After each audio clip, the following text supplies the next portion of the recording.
to another episode of Heckscher Home Kids Edition.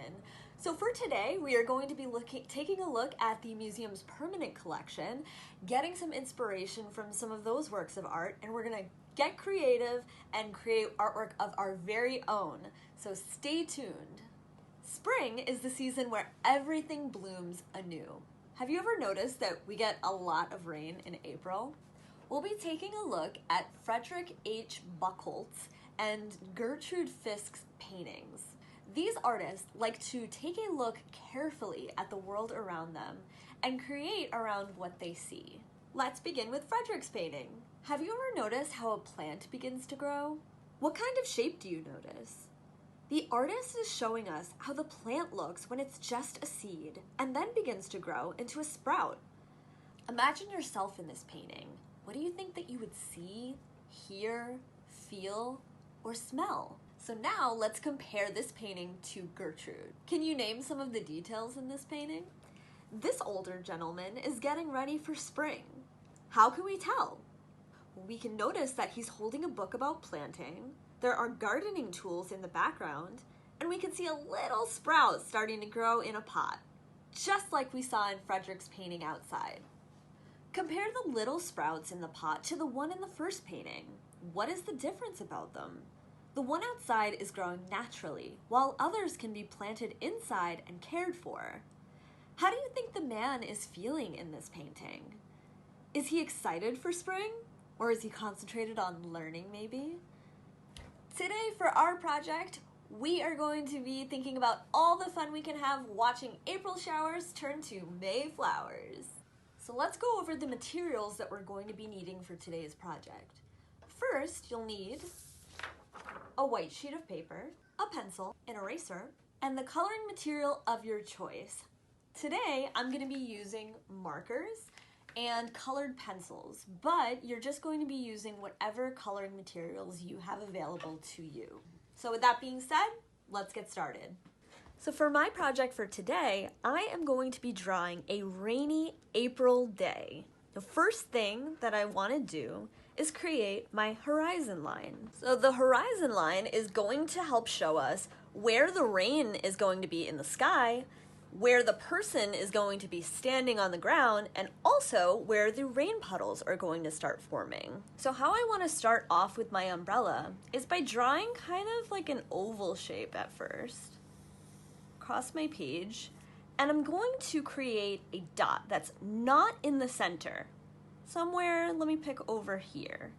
And from there, I want to start creating triangles. So coming from the point here all the way to the end.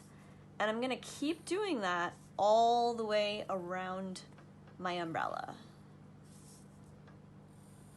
Any lines at the end that still look rounded, I'm gonna wanna give them a sharper edge. So I'm gonna just connect them all. And I'm making triangles as I go across. And then I still have all of those rounded shapes from the oval. So I'm gonna take my eraser and just, okay. So now that I have all of my pieces kind of squared off, they all look like triangles now at this point. So now I'm gonna work on drawing who's holding the umbrella, okay? So I wanna think about position. So since I'm seeing the back of the umbrella, I'm going to draw my figure from behind. So I'm gonna start out with drawing a rectangle, maybe a little rounded, to show their raincoat. And I'm gonna draw some little shorts for them. I think the weather's a little warmer today. And then let's give them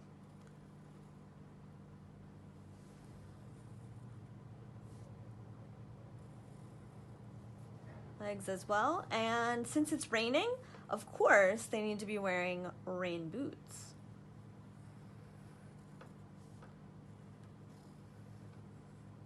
So I'm going to want to erase my horizon line that is going through my figure.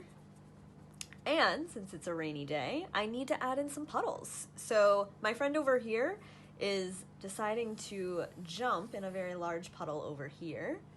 And I'm gonna have a lot of fun creating splats of color with my puddles as I fill them in later on.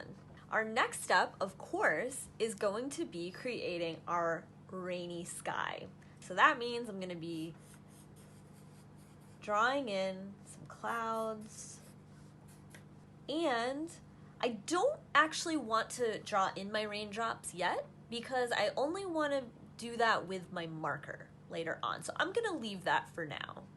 It's also very important to remember that when you're using your pencil, you don't want to be pressing down too hard because there are some parts that you're going to have to erase, and when you go to color over them later, you don't want any unwanted pencil marks showing up in your finished product.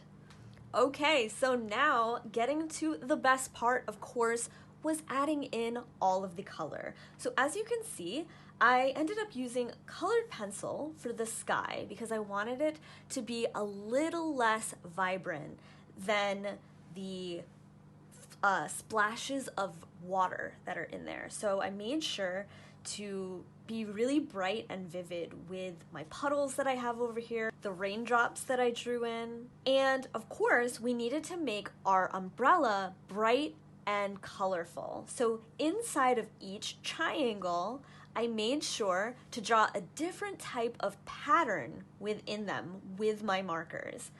And finishing it off, I made sure to color in my friend's raincoat and the rest of their outfits. They're deciding on hot pink rain boots for today. Okay guys, here is our finished product. Thank you guys so much for watching along with me as we created our rainy day project.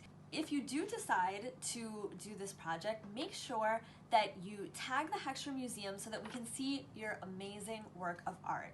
If you're not already, definitely make sure to subscribe to our YouTube channel and follow us on social media so that you can see what we are going to be up to in our next installment of Heckscher at Home. Hope you guys are staying well and have a great day.